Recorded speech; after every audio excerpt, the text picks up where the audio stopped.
gorgeous afternoon to have one of my favorite people in elective office in studio with us. Congressman Mike Coffman joins us, as he often has before. He never ducks us on any issue, including this one. And so, Congressman, welcome back to K. Hey, thank you.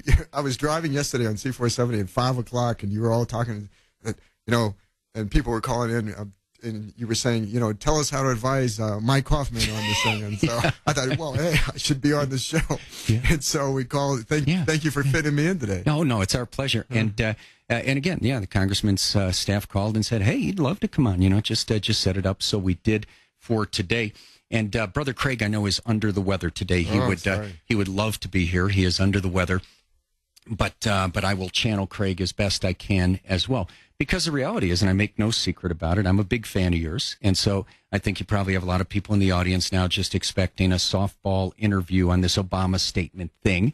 But I'm not going to do that, as you know, and You're not afraid of tough questions. And let me start with your bio, because people deserve to know this background. The congressman at 17 finished his junior year at Aurora Central and then enlisted in the U.S. Army. Through the GI Bill, he was able to go to CU, and then out of CU, continued his military service as a member of the Army Reserve. Then he transferred from the Army to the U.S. Marine Corps, served on active duty as an infantry officer until 83. And then, it went on from there. And if I remember correctly, you actually served in the Gulf War. You served in Gulf War I. When I came back home, I was in the Marine Corps Reserve. Then I went out for the first Gulf War, retired in 1994, came back in 2005 to serve in Iraq with the United States Marine Corps again.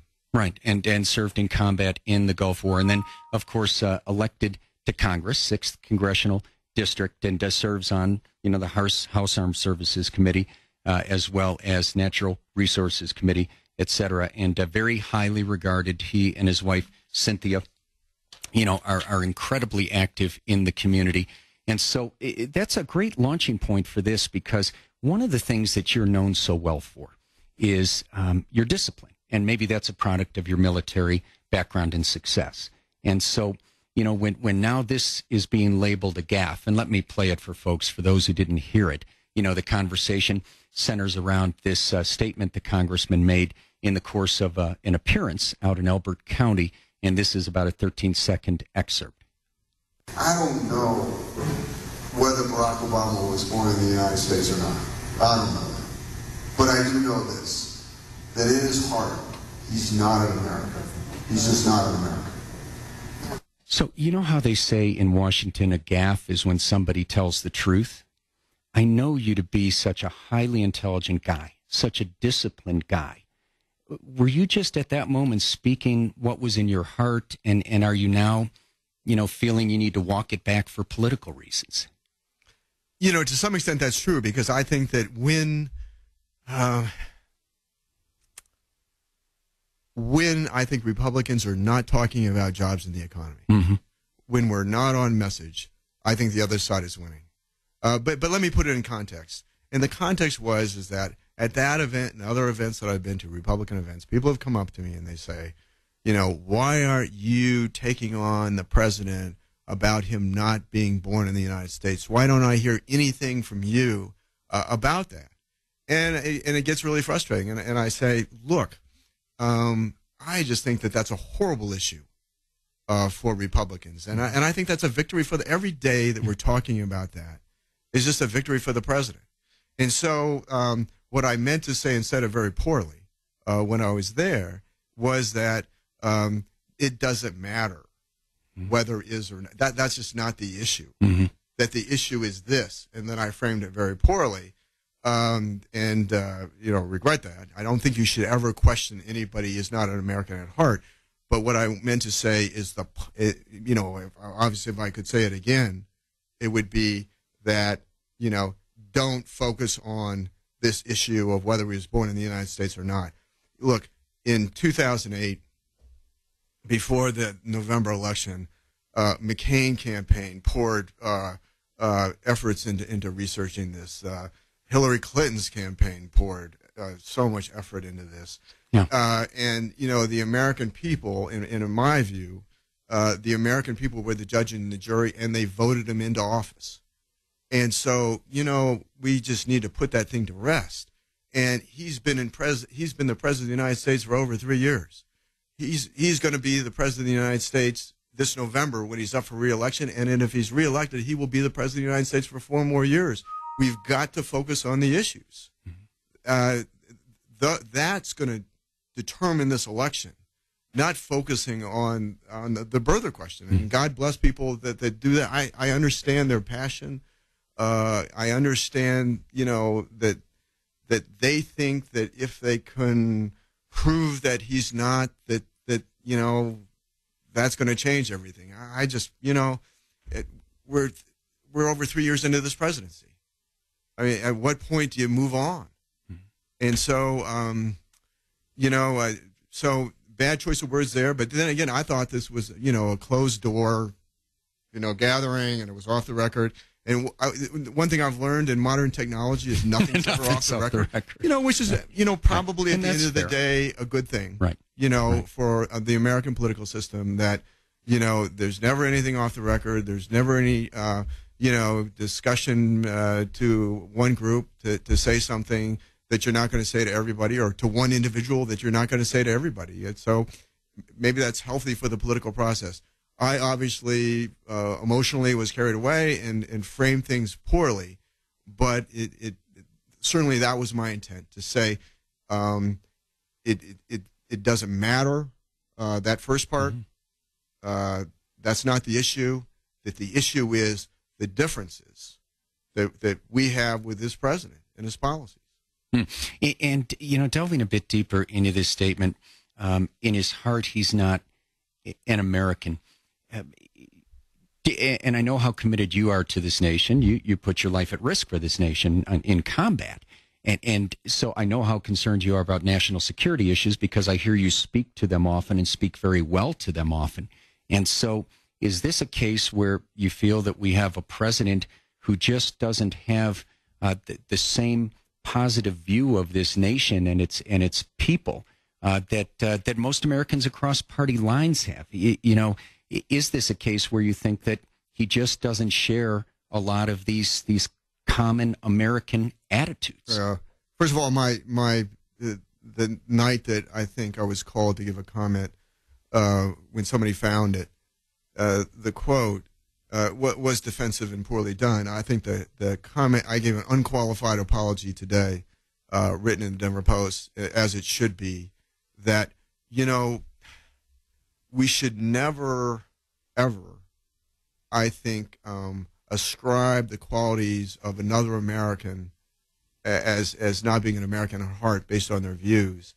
Now, the president wants to be a transformative president. I believe that he wants to take us down the path of being a European social welfare state. Mm-hmm.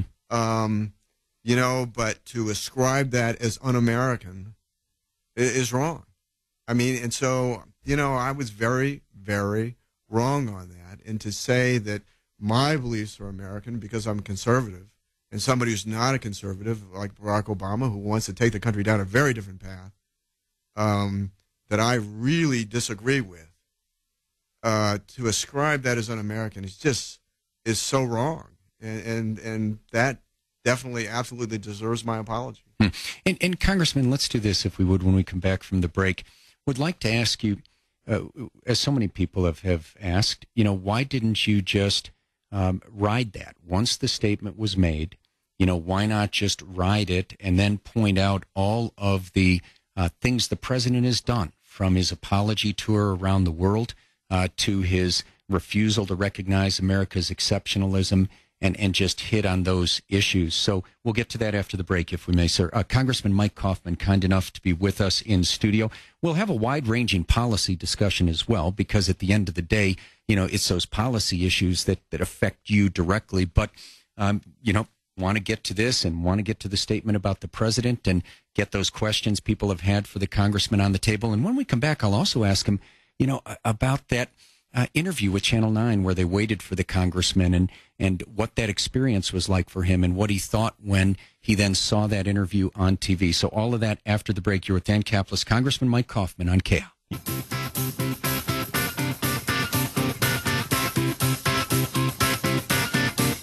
5:19 on this glorious afternoon across the Rocky Mountain West at Dana Craig, Talk Radio 630 KL. Brother Craig is out today.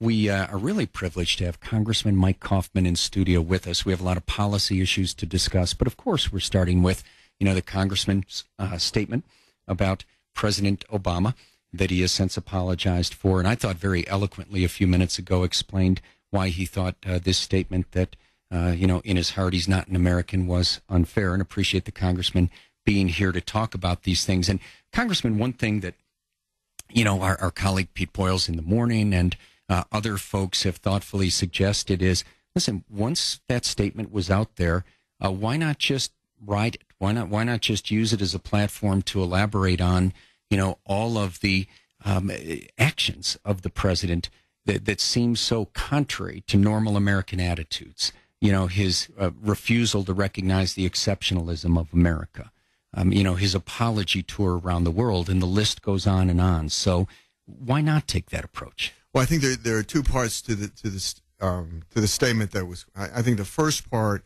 was I think misinterpreted, that I was, in my view, I was being dismissive of those who believe that he's not legitimate as president, that he wasn't born in the United States. I believe that he was born in the United States, and so I wanted to I think it was important to put that issue to rest, because again, I think every day that we're talking about that issue is a day we're not talking about jobs and the economy. We're not talking about the failed economic policies of this administration.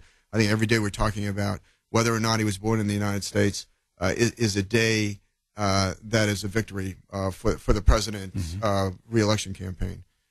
As to the second part, I think that it's just wrong. I mean, if you're, there are people that I knew. Now, granted, the Marine Corps is a pretty conservative organization, but certainly there are people that I knew there that served their country, that put their lives at risk, that were not conservatives. I know first responders, police and firefighters who are not conservatives, who love this country just as much as I do.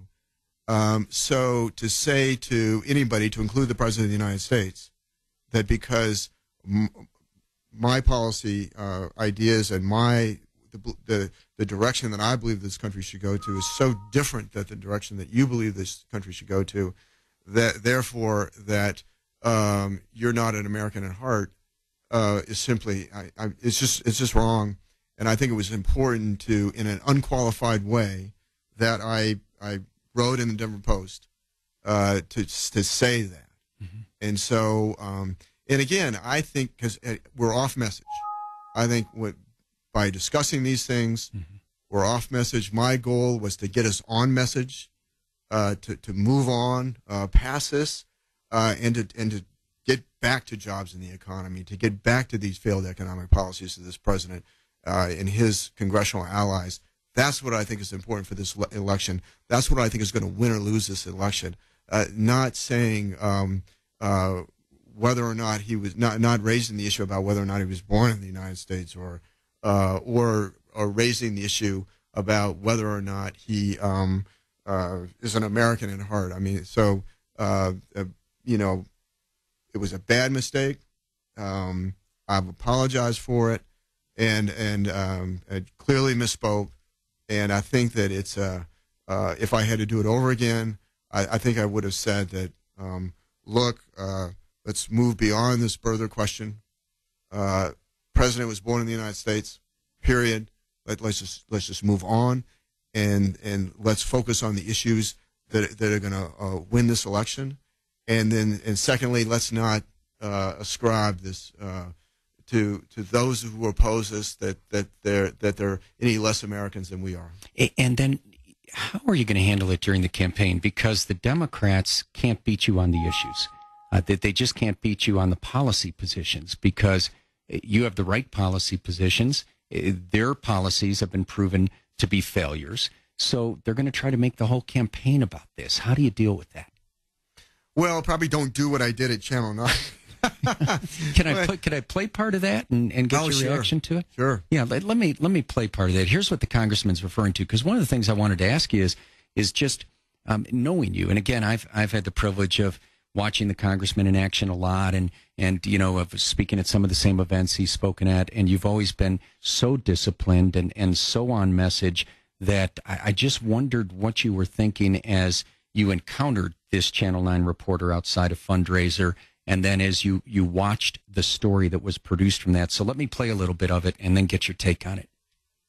Only on 9 News tonight, Congressman Mike Coffman speaks out about his comments that linked him to the birther movement and drew criticism nationwide. Kyle Clark broke the story of Coffman's speech to fundraisers caught on tape, where he said President Obama is not an American at heart. And since last Thursday, we've been asking Congressman Coffman to explain what he meant and explain why he backed off so quickly, issuing a statement apologizing and saying he misspoke soon after we told his campaign staff that we had it all on tape. Increasing spending. The congressman is usually willing to talk about anything. He's been on 9 News 16 times in the past year, weighing in on everything from wildfires to Memorial Day celebrations. Seems the only thing he didn't want to talk about is what he said at a fundraiser in Elbert County May 12th. I don't know whether Barack Obama was born in the United States or not. I don't know that. But I do know this, that in his heart, he's not an American. He's just not an American. Home this week on recess, Congressman Coffman is lying low, sending aides to his events in his place and ignoring our requests for an interview. So we caught up with him outside a closed-door fundraiser tonight. Take a look at the raw, unedited video of our conversation. I apologize for showing up unannounced. I've been trying to call your staff. They won't return my phone calls. So let me ask you, after your comments about the president, do you feel that voters are owed a better explanation than just, I misspoke? I think that, as I stand by my statement, that I misspoke and I apologize. Okay, and who are you apologizing to? I stand by my statement that I misspoke and I apologize. I apologize. We talk to you all the time. You're a very forthcoming guy. Who's telling you not to talk and to handle it like this? I stand by my statement that I wrote, that you have, and I misspoke and I apologize. Was it that you thought it would go over well in Elbert County, where folks are very conservative, and you'd never say something like that in the suburbs? I stand by my statement that I misspoke and I apologize. Is there anything that I can ask you that you'll answer differently? I stand by my statement that I misspoke and I apologize. So what was that moment like, Congressman? I mean, we, and I don't personally have any problem with the journalistic tactic. I just wish they do it to John Hickenlooper and to Michael Hancock and all these Democrats who are, constantly refusing to answer tough questions, whereas I've never known you to duck a tough question. But what was it like as you encountered him and you were going through that and watching the story back? What was all of that like? Well, let me tell you, watching the tape, I was shocked. Who was this, pasty white, slightly overweight, balding, middle-aged guy? And I thought, you know what? I'm doing my push-ups, but I better get outside and start running and stop eating those chips. That was my first impression. But, I just miscalculated in a big way. I thought, God, I was so desperate to get back on message, to get off this, talking about the birther issue and and what I meant by this or that. Right. And I just, I said, I put out an apology. I said I'm sorry. What more can I do, sort of thing. But in thinking that, I could just move on. But then the story became the fact that, I answered it like I was in a prisoner of war camp being interrogated. Major Mike Coffman, United States Marine Corps Reserve, 521-865903. Major Mike Coffman, Yeah. And so I think my training kicked in there. Yeah. And it turned out to be just a really bad thing.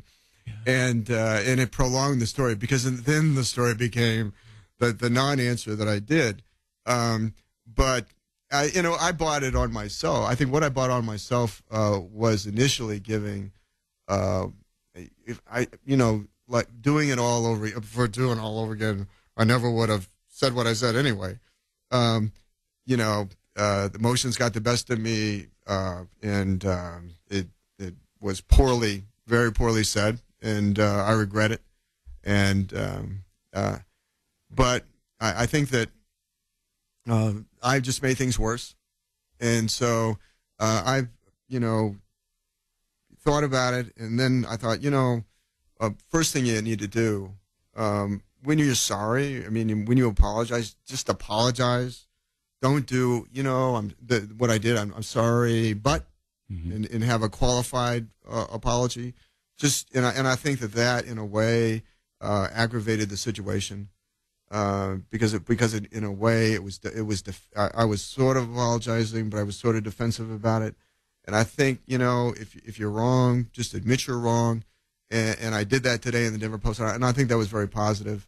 Not to say I'm going to be answering more about it, but it is stunning to me that this has become such a big issue, because here it was at a small group of people behind closed doors. Off the record, although I realize nothing's off the record with today's technology. Right. I have learned that the hard way. But that it's not a vote on an issue. I'm not introducing legislation. It is not an earmark. It is not malfeasance in office. I mean, it is a comment. And, but at least now that I've apologized for, as I should have done, I think from day one, in an unqualified apology, to say, hey, look, no excuse for this, period. It's wrong. And just, leave it at that. Well, don't you think it's a big issue for two reasons? One is the Democrats have nothing else to hit you with. You have done a great job. So it's not like they can point to this or that or whatever. You're in line with your district. And even though your district now has more Democrats, guess what? An awful lot of Democrats agree with you on these policy issues. So I think that's one reason it's a big issue. I think the other reason it's a big issue is you have, as you know, you have an awful lot of really good people out there who just believe that this president may not be an American citizen, who just believe there's a reason he's hiding all these important records, from college records to everything else, who are infuriated that he goes around apologizing for this nation. So I think that's why it's such a big issue, because of those two components. Yeah. And God bless those people, well-meaning people. But, I just... again, I think that we're losing when we're talking about it, and I know that that those issues are big in a lot of people's minds, but we've got to get back on message. We've got to talk about jobs in the economy and these failed economic policies if we're gonna win this election. Well, and let's talk about some of those policy issues when we come back. But let me ask you, because you know what's coming, the Democrats who cannot beat you on the issues, cannot beat you on what's really important. They're going to hire people to follow you around the whole campaign. We all know that. They're going to try to make every town hall, every public meeting, every Rotary Club about this. And so how do you handle that then? That's a good question. I think just, the unqualified apology and I'll talk about the issues. I think that I got to think that it's going to fade over time when people want to hear. I mean, it's great that we've had this little news cycle where we've talked about this, but at some point in time, it's going to come back to the issues. I think some point in time soon. It's clear they're going to come back to the issues, and I'm going to be talking about those issues, and my opponent's going to have to respond to those issues. What I find in politics today, it is so at the national level, it's so ugly. It's so awful that if it's not true, people just make things up. Right. And so I've learned to be pretty dismissive.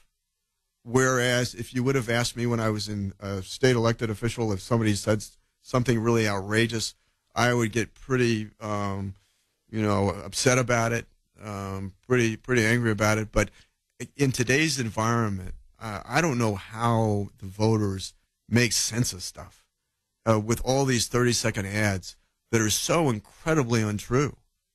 And so I think that, I will have the ability to put out my message to the voters of Colorado, to the voters of the 6th Congressional District. And they're going to have to make a decision, based on that message. And I think at the end of the day, pro-growth economic policies that focus on jobs and the economy are just going to be the winning message. Yeah. No, I think you're right. And you look back at that last cycle, Ken Buck, who would have been a very good U.S. Senator, the Democrats beat him with ads that were just flat lies. Just flat lies. Even the Denver Post switched back, Bennett, said this is untrue, but that is what they do. Now, in this race, I will bet you this. When it's all said and done, I'll bet you dinner that this backfires on the Democrats, because these are serious times.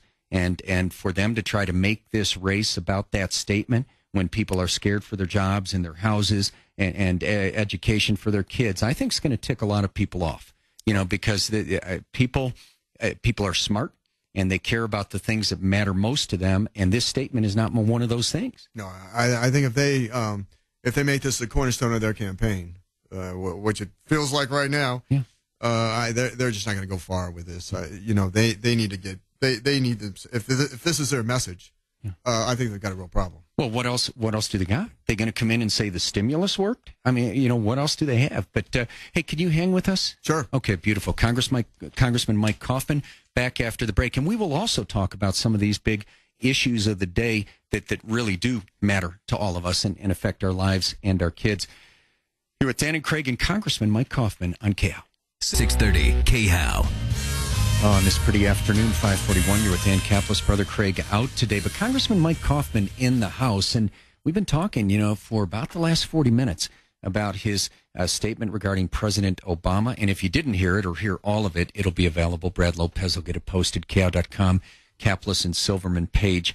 And I did want to, though, steal a few minutes from you just to talk about some of the things that really are going to matter at the kitchen table to folks, these true bread and butter issues. And as you look forward to your race and you look forward to life in America for the next 3 or 4 years, what do you think the critical issues are that are really going to have that impact on people's lives over these next 3 or 4 years? I think in terms of, I think controlling spending is incredibly important.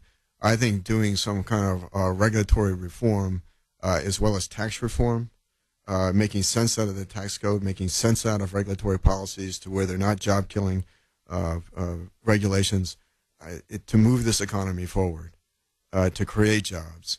I think that's the most important thing. Hey, what do you think is holding back job creation right now?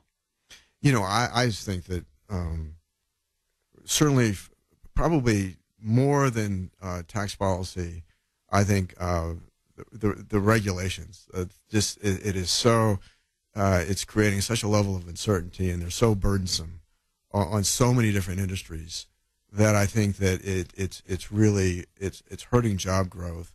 And I'm a former small business owner in Colorado, and I just came from a meeting with small business owners, telling me about the challenges that they have, and clearly we got to do that. One bill that I've got that I'm going to be introducing very soon, in fact, worked with Congressman Perlmutter, who's on the Financial Services Committee, that involves access to credit for small business, and it's banking regulatory reform for community banks, those under $10 billion, to move those regulations to the center, so that we have reasonable policies, that the small banks aren't paying for the sins of the big banks, and that we can free up credit to small businesses so they can grow and create jobs. So I think that issues like that are what's important. Yeah, that credit thing's crazy. I mean, I thought the whole idea of the bank bailout and everything else was to free up credit, but you're probably finding the same thing. The common experience of small business is, it's just incredibly tight. It's very tough. Yeah, which is crazy. But one thing I'd really like your take on is, we have 2 young kids, and as we look out at the future right now, one of the things that concerns me, when I think about, and we don't have a ton of money, but when I think about with what we have, do you put it back in the market or this or that, is the instability in the world. You have Iran about to get a nuke because the president's letting him get a nuke. You have the possibility that Israel, as a matter of their right to self-defense, may go try to stop Iran from finishing that nuke. And you have this expertise. You're on the Armed Services Committee. You served in combat. You served in the Iraq War. Where do you see things going in terms of war? Do you think we're going to have war? Well, obviously very worried about Iran and their move forward in the development of nuclear weapons. There are aggressive sanctions in place. There are negotiations going on. And what we need is an Iran that will allow an international inspection program in that country. And I hope that we achieve that. If not, we could be very well drifting towards a military confrontation. Israel has certainly signaled that it's a nuclear armed Iran is unacceptable to them, and they're willing to act militarily to prevent that. So I think that's That's certainly one issue.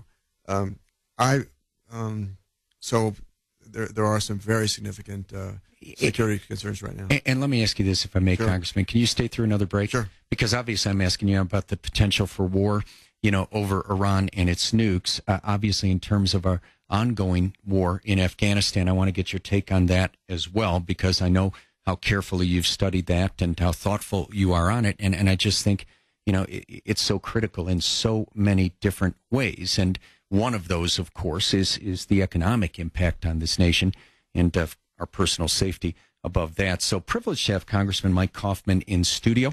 We'll come back, talk some more about the major issues of the day. We spent a full 35 minutes on the issue of the congressman's statement about President Obama. And again, if you didn't hear that interview or want to re-listen, it'll be up at KHOW.com, Caplis and Silverman page. You're with Dan Caplis, Congressman Mike Coffman on KHOW.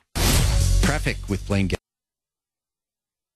The problem with the elites in New York is the problem with the elites in Washington, and they're the same people. They look down on the people who are in the middle of the country. He dares to say what others think. They'll take your money. They'll take your vote. But they don't want to be around you. They don't want to listen to you. They would certainly never live by you. The Glenn Beck Program. That's the problem. Find a candidate that likes America. Weekdays, noon to 3. Talk Radio 630. KHOW. As usual, you've got me having heart palpitations with the topic. When the news just plain pisses you off. We have the illegals coming in one door, and we have the jobs going out the other door. Vent here. Talk Radio 630. KHOW. Connect with us on the radio, Facebook, and on your smartphone with the iHeartRadio app. Talk Radio 630. KHOW. Great to have Congressman Mike Coffman in studio, doing a great job in the U.S. Congress, 6th Congressional District. And, he doesn't duck anything. He's never ducked us on this show. And, Craig is here every day, and Craig asks the congressman good, tough questions as well. And, he just doesn't duck us. So he came in today and came in to talk about this statement about President Obama when the congressman had said he didn't think he was an American at heart, and spoke very eloquently to that, explaining his apology on that. And you can hear that, KHOW.com, Caplis and Silverman page. It went from about 5:03 to probably about 5:40. Now we're talking about some of these true life and death policy issues that really do affect all of our lives every day. And along those lines, Congressman, let me ask you about debt. The debt that I think is very much on the minds of the American people, and the president's attitude toward debt, because one of the things that really bugs me about this president is I see him as a guy who was elected because a lot of well-intentioned people who don't normally vote for a Democrat voted for him because of who they wanted him to be this great uniter and all these other really neat things. And it seems to me that he is the most divisive president we've had, that he consciously tries to divide us so that he can win. And he runs up the debt by trying to, make people dependent on the government so they're locked into voting for him. What's your take on that? And where are we headed in terms of this debt? Well, I think that right now entitlement spending, which is driving the debt, is about 57% of overall spending. I think we're about 5% or so would be interest on the debt and rising. And then the rest of it, that 38%, is discretionary spending. And that's what we actually debate in the House floor on appropriations bills. And what we see, the trajectory is an expansion by congressional budget offices, a real expansion of entitlement spending over time, crowding out discretionary spending, driving the deficit, driving the debt. Total government spending right now is about 24% of the economy. We were, in 2008, we were at 20% of the economy. I think revenues, might be around 17% or so. And so the issue is we've got to bring spending down to that 20% level. We've got to bring revenues up. I think we can do it through tax reform and pro-growth economic policies up to that 20% number. But we can't do it without entitlement reform. And I think that the president has to be honest with the American people and his congressional allies about that. Instead of demonizing those that have the courage to step forward and say, if we make adjustments now, they're going to be very minor, but the longer we wait, the more grease-like we look, and the harder it's going to be to extricate ourselves from a debt crisis. Yeah. So how does this end? Let's say, and I'm optimistic he won't, but if the president wins a second term, how does this end? I mean, by the end of a second term, aren't we going to have another $5 trillion in debt? Yeah, I honestly don't know. I mean, I thought that the president would move to the center. I mean, first of all, I thought the president would move to the center after the election. It left of center, and he didn't. It was far left agenda. And then I thought after the 2010 election, like Bill Clinton, right? When he lost, Bill Clinton lost the House and the Senate in a wave election, and then in 1996 he moved to the center. And so after the 96 election, and so I really thought that maybe this president would move to the center after the 2010 election. He didn't. So, I have no idea what the president would do in a second term, other than I think that he's, quote unquote, a transformative president by his own estimation.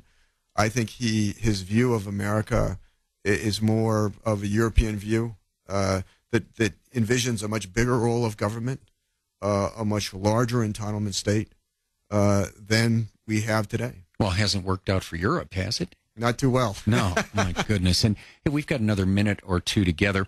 I appreciate your time today. Anything else you wanted to cover that we haven't? I think you mentioned Afghanistan, and just to say that I differ with some members of my party on this, to the extent that I think what the Bush administration did initially was brilliant. That we were attacked in 9/11. That the Taliban, who controlled much of the country, gave safe harbor to Osama bin Laden and Al Qaeda, who attacked us. The President Bush gave air advisory logistical support to the anti-Taliban forces of the Northern Alliance. They pushed them pushed the Taliban and Al Qaeda out of Afghanistan. And then I think we made a terrible mistake and pushed the victors on the ground aside, superimposed the political process that gave them the government that we wanted. And they haven't had a credible election yet. And so I think we've got to take a hard look at that mission and say, how best do we have are the realistic assumptions that we have right now? What's realistic in terms of achieving our security goals? And I'm looking at that right now. Well, Congressman, really do appreciate you being here today as well. It was a great conversation. And for those who didn't hear it, that the portion of it about the congressman's statement about the president, KO.com, Caplis and Silverman page. And as always, we're grateful for your time and wish you the best. The congressman, truly one of the best congresspersons in Washington, D.C. So look forward to our visit tomorrow. We'll be back at 3. Brother Craig should be back tomorrow as well. Sean Hannity next. Pete Boyle's Lighten It Up, 5 to 9 a.m., followed by Tom Martino, Glenn Beck. And again, we'll be back tomorrow at 3. Enjoy this beautiful Colorado evening. Again, KO.com, Caplis and Silverman page to hear the full interview with Congressman Mike Coffman. Thanks for your time on KO.